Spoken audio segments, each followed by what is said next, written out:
महाराष्ट्र शासनाच्या महसूल व वन विभागाच्या वतीने छत्रपती शिवाजी महाराज महाराजस्व समाधान शिबिर अभियान मोठ्या उत्साहात आणि यशस्वीरित्या संपन्न झाले आहे। मुख्यमंत्री महोदयांचा वाढदिवस तसेच माजी उपमुख्यमंत्री अजितदादा पवार यांच्या जयंतीचे औचित्य साधून या विशेष एक दिवसीय शिबिराचे आयोजन करण्यात आले होते। ब्रह्मपुरी विधानसभा क्षेत्राचे आमदार विजय वडेट्टीवार यांच्या हस्ते या शिबिराचे उद्घाटन करण्यात आले। तर या कार्यक्रमाचे अध्यक्षस्थान ब्रह्मपुरीचे उपविभागीय अधिकारी पर्वणी पाटील यांनी भूषवले।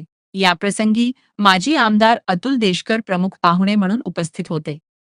या अभियानाचे यशस्वी आयोजन तहसीलदार सिंदेवाही, ब्रह्मपुरी व सावली यांच्या संयुक्त विद्यमाने करण्यात आले होते।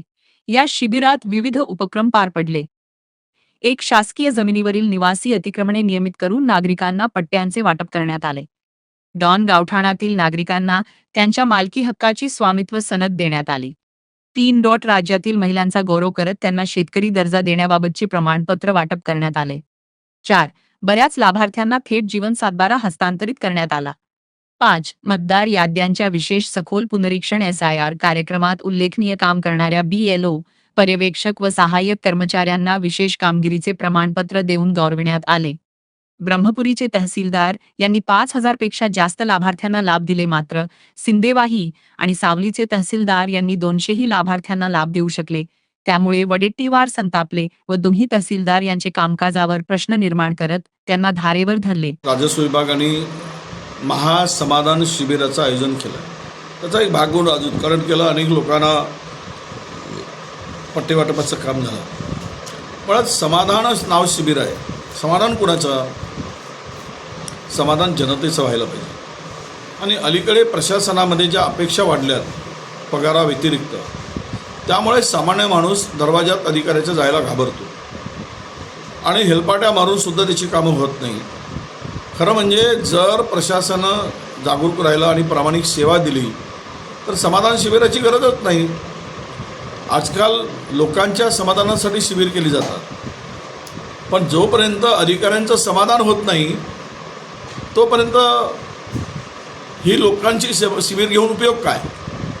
म्हणून आज मी माझ्या अधिकाऱ्यांना सांगितलं की तुमच्या समाधानाची वाट बघू नका। तुम्हाला खुर्ची आणि जो काही सेवक म्हणून पगार मिळतो, नोकरी मिळाली, त्यामुळं तुमच्या समाधानासाठी नाही आहे, जनतेच्या समाधानासाठी आहे। आणि जनतेचं समाधान होण्यासाठी प्रशासनाने, अधिकाऱ्यांनी पहिल्यांदा आपल्या समाधानाचा विचार न करता लोकांच्या समाधानाचा विचार करावा, अशी आमची भूमिका आहे। आणि त्याच भूमिकेतून आम्ही आज अधिकाऱ्यांना सुद्धा सूचना आणि वॉर्निंग दिली आहे की लोकांनी दरवाजात, जनता ज्यावेळेस दरवाजात येईल त्यावेळेस ते जाताना समाधानाने तुमच्या कार्यालयातून गेली पाहिजेत, तर या शिबिराचा उपयोग होईल आणि हे शिबिर यशस्वी झाल्याचं म्हणता येईल।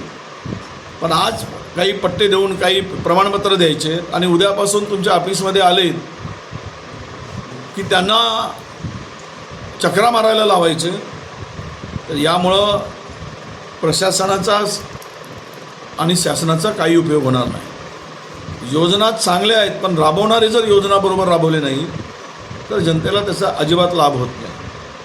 म्हणूनच मी बाबासाहेबांचं उदाहरण दिलं की बाबासाहेब म्हणायचे, बाबासाहेब आंबेडकर, मी कितीही सुंदर घटना दिली तरी ते राबवणारे जर व्यवस्थित नसतील तर त्या जनतेला आणि लोकशाहीला त्याचा उपयोग होत नाही। म्हणून ते इम्प्लिमेंट करणारी कोण आहे त्यावर त्या घटनेला महत्त्व असतो।